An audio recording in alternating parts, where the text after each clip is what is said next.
সংসদে আজ পেশ হয়ে গেল 2026-27 অর্থ বছরের জন্য কেন্দ্রীয় বাজেট পেশের পরই এক লাফে সোনার দাম নেমেছে 4,445 টাকা।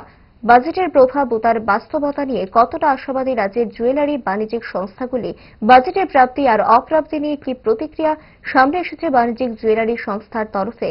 রাজ্যের বর্ণিত জুয়েলারি বাণিজ্যিক সংস্থা শ্যামসুন্দর কোম্পানি জুয়েলার্সের কর্ণধার রূপক সাহার কি ছিল বাজেট প্রতিক্রিয়া, দেখুন।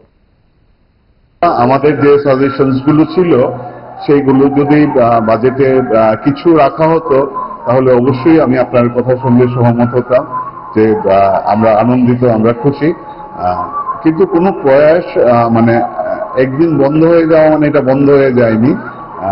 আলোচনা চলবে, আমাদের সাজেশনস, আমাদের ডিমান্ডস, প্রপোজালস সমস্ত কিছু কেন্দ্রীয় সরকারের কাছে রাখা রয়েছে এবং তারা আমাদের আশ্বস্ত করেছেন যে তারা এটা সিনসিয়ারলি বিবেচনা করবে। আমরা ভীষণ আশাবাদী যে এই জিএসটি কমা বা ইম্পোর্ট ডিউটি কমানোর যে রিকোয়েস্ট বা সাজেশন ডিজিএসটির তরফ থেকে রাখা হয়েছিল সেগুলো নিশ্চয়ই আগামী দিনে কার্যকর হবে এবং সোনা বা রূপুর গয়না সাধারণ মানুষের জন্য অনেক বেশি গ্রহণযোগ্য হয়ে উঠবে।